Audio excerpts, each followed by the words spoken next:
A fountain, a bottle, a donkey's ears, and some books. By Robert Frost. Read by Frank Blissett.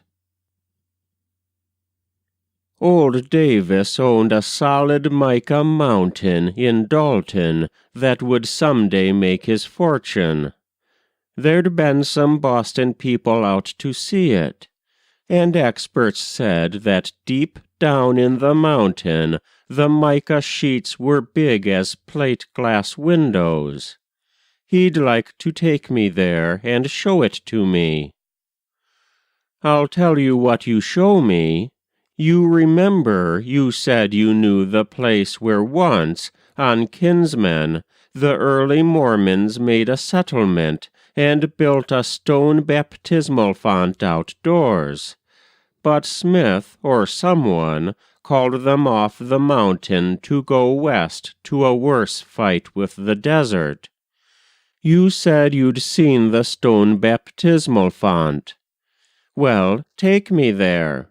Someday I will. Today.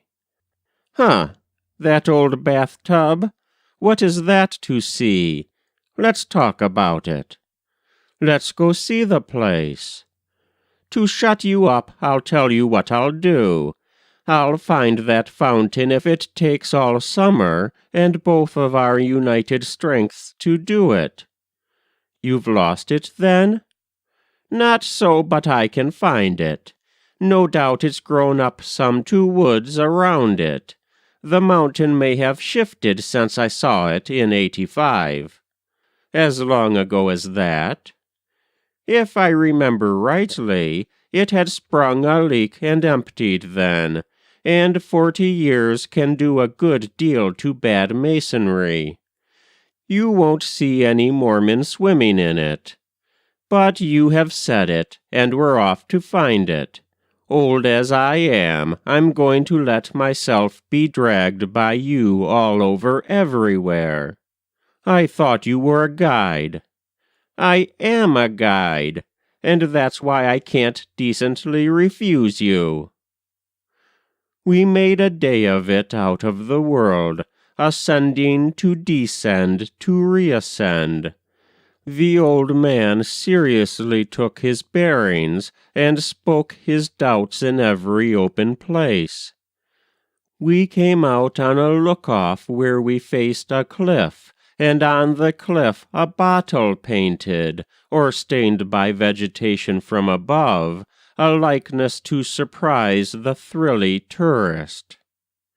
Well, if I haven't brought you to the fountain, at least I've brought you to the famous bottle. I won't accept the substitute. It's empty. So's everything. I want my fountain. I guess you'd find the fountain just as empty. And anyway, this tells me where I am. Hadn't you long suspected where you were? You mean miles from that Mormon settlement? Look here, you treat your guide with due respect if you don't want to spend the night outdoors. I vow we must be near the place from where the two converging slides, the avalanches, on Marshall, look like donkey's ears. We may as well see that and save the day.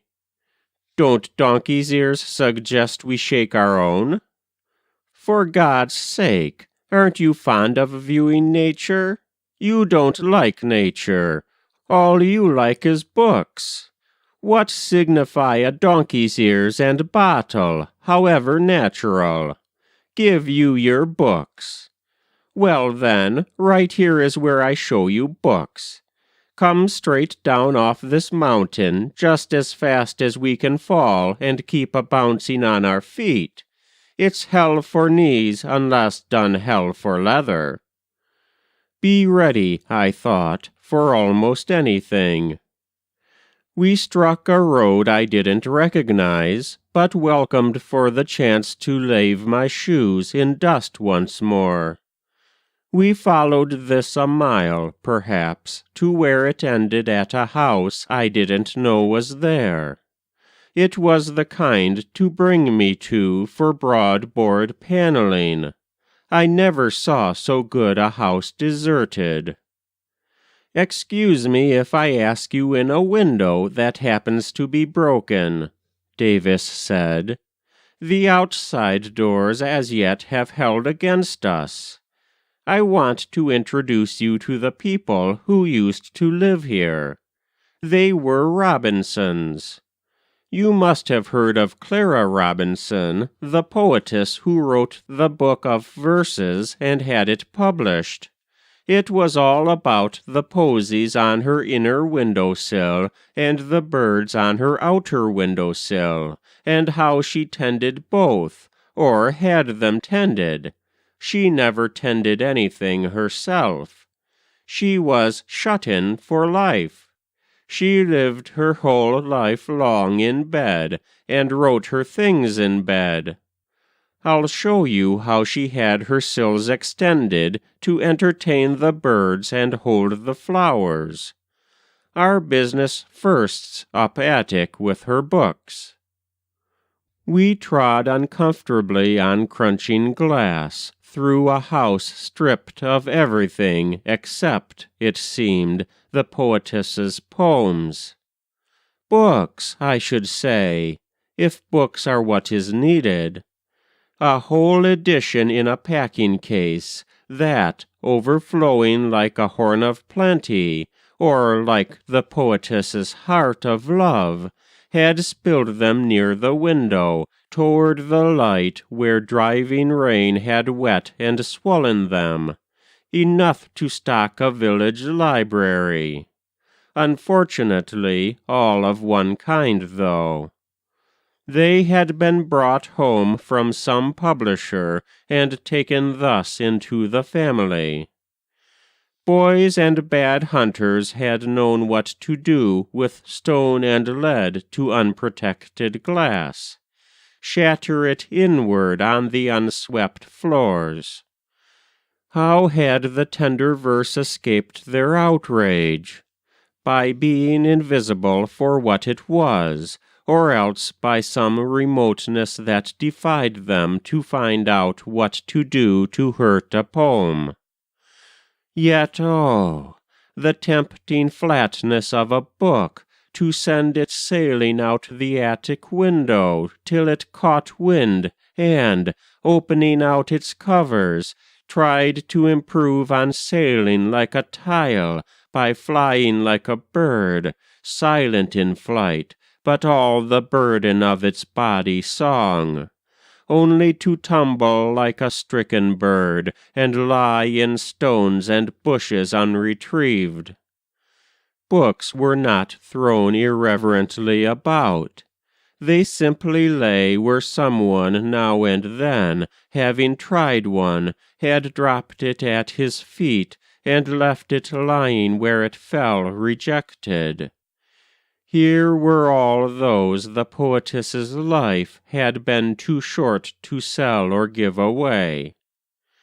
"Take one," old Davis bade me graciously.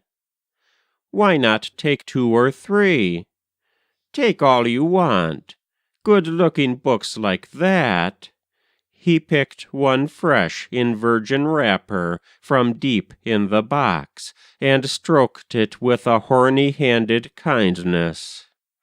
He read in one, and I read in another, both either looking for or finding something.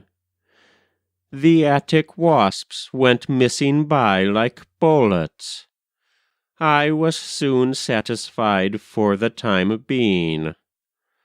All the way home I kept remembering the small book in my pocket. It was there.